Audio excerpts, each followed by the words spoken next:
For years, I spent 4 hours a day in my car. 2 hours going to work, 2 hours going home for 18 kilometers. And the crazy part, I never complained because at least I wasn't commuting. At least I had a car. At least naka-aircon ako. At least hindi ako nakikipagsiksikan. So in my head, I thought, okay naman ako. But I wasn't okay. I was just less inconvenienced than everyone else. And that's not the same thing. Hi again, I'm Jen, and this is the 17, our series where we make the Sustainable Development Goals feel less like UN posters and more like real life. Last week, we talked about health and how burnout quietly becomes normal adulthood. Today, we are talking about something we rarely question even though it shapes our lives every single day. The city we live in, or more specifically, the hours it takes just to survive inside it.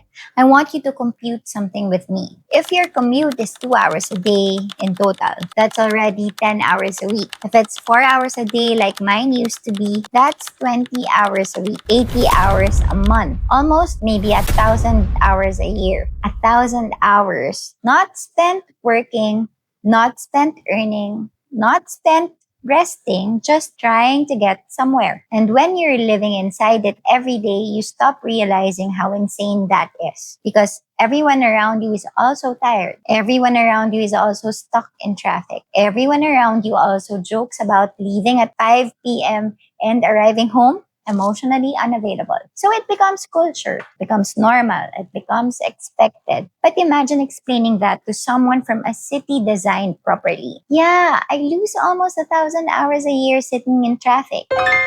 They would look at us like we're describing a hostage situation. And honestly, maybe we are. Maybe we are. Just one we've normalized. And this is the part that hit me the hardest. I didn't complain because I thought having a car meant I was lucky. And to be fair, syempre compared to many people, I was.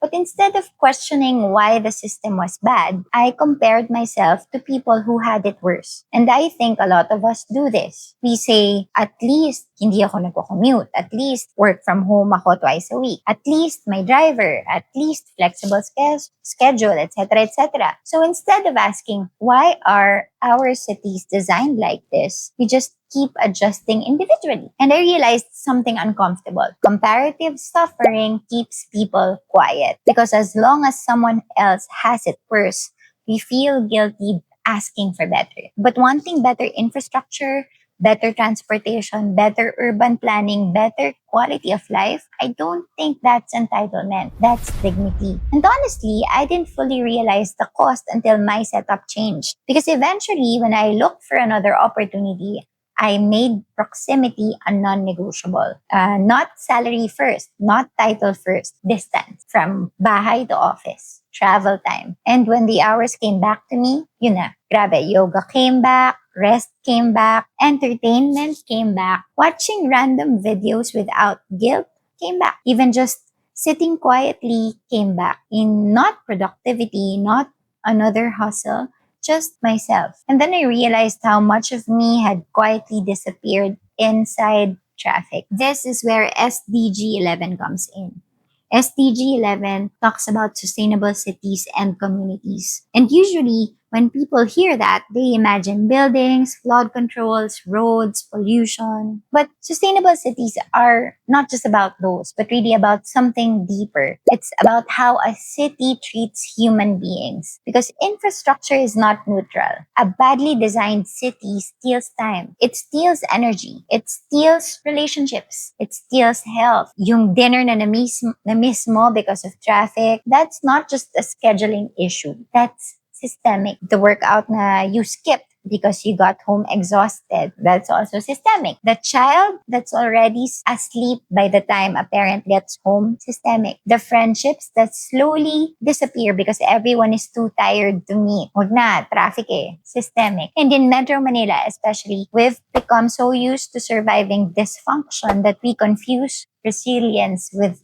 acceptability. We praise ourselves for tolerating things that should be normal. And this isn't me pretending the solution is simple. Urban planning is hard. Infrastructure takes years. Public transport reform is complicated. But we also can't keep pretending this is just a personal time management problem. Because no planner, no calendar app, no productivity hack can fix a city designed to exhaust people. And that's why this matters beyond inconvenience. Because this is quality of life. This is mental health. This is human dignity. Now, obviously, not everyone can choose where they work. Not everyone can move closer. Not everyone has flexibility. And I want to acknowledge that, honestly, because privilege is real. But if you do have any level of agency over where you live, where you apply, or how often you travel, I think this is one of the most important things think about deliberate, because we often optimize our lives around salary or prestige or titles, but not around time. And time is literally your life. I used to think enduring the commute was just part of